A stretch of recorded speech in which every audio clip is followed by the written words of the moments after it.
Well, I thought I had recorded my one video for today and would be done, but apparently not because Paul George has signed an extension with the Los Angeles Clippers.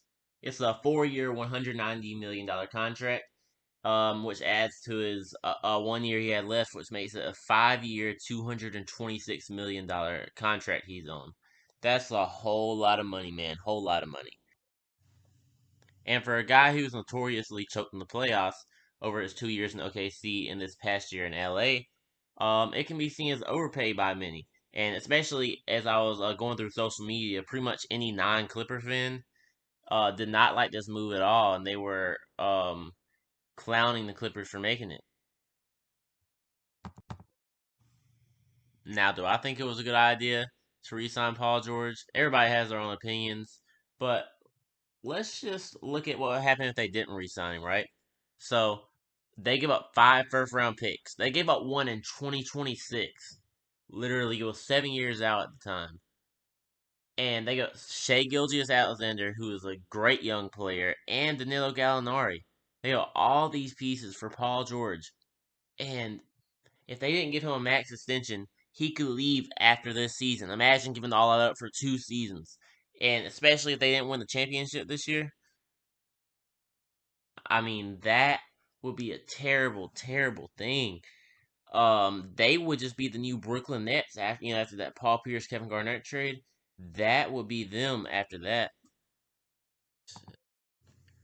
So if they want to lose him, they have to ask themselves: do they think no one else will give Paul George a max contract in free agency? I mean, Paul George is a big name. Someone's gonna give him a max contract in free agency. They might be a bad team. It might be the Knicks, but someone will throw him a max contract. And if he saw that the Clippers were reluctant to do it until he saw someone else want to give him one, well, he may get his feelings hurt or whatever, and he may not want to sign it with him by then. They might leave. And like I said, if he leaves, there goes all the stuff they gave up to get him. And even though I think Kawhi is the second best player in the league, as I said before, he cannot lead a team to a championship without another All Star. It's not going to happen. And it would be tough to get another All Star in there. It would just be a really stinky situation for them to get in. So, do I think this is overpay? Yes, I think it's overpay for Paul George. But oftentimes, teams find themselves in this position over and over where they have to overpay for great players. Do I think Paul George is a great player? Of course I do. Fuck y'all for the ones who say he's not a great player because he's an amazing player. Do you remember his last year in OKC? Top three in MVP, top three defensive player of the year. He was an amazing defender. He averaged like 28 points per game. He put on the show almost every night. I was really tuned into those OKC games, and man, like I really want him to win Defensive Player of the Year. I knew he wouldn't win MVP. That was too much of a long shot. I want him to win Defensive Player of the Year. Sadly, he didn't do that. But I think that Paul George, I know he choked in the playoffs that year too, but I think that Paul George, I think he can be that Paul George again. Think about it. He only played 48 games last year. He never really got to get in the rhythm. And he still averaged like 21.6 rebounds, 4 assists. Nothing crazy. But that was with only playing 48 games. Like I said, never really got in a good rhythm. If he can get in that rhythm again and get back fully healthy, which I think he is right now, he could surprise the world. And there's a lot of haters on here right now. He could shut up a lot of people. I definitely think Paul George is good enough to be a second option on a championship level team.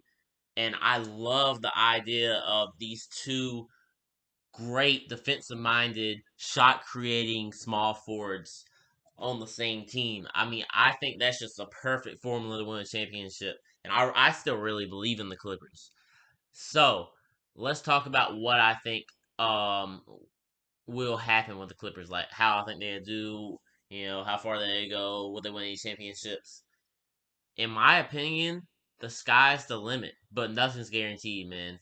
Like I think they can win a championship, but I'm not gonna come out and say right now that they will be champions this year, year after that, or any year. They could, Kawhi and Paul George could stay here for 4 or 5 years and never win a championship. But I could also see a scenario where they win two, two, maybe three rings, and for the Clippers. I don't know. We have to wait and see, but I believe that once Paul George settles in, Kawhi settles in, they will shock the entire world. And in the end, although it's a lot of money for Paul George, people will look back and be like, "Thank God the Clippers signed Paul George to that extension because that was a good ass signing." They could also be like, "Damn, Paul George choked every year in the playoffs. That sucks." But I don't think that'll happen. I think Paul George is going to be great. And with that said, I hope y'all have a great day. Peace out. Azot Sports is out, man. Like and comment if you want to, but if not, that's cool too. Alright, see y'all. Another good move this offseason, Clippers. Good job.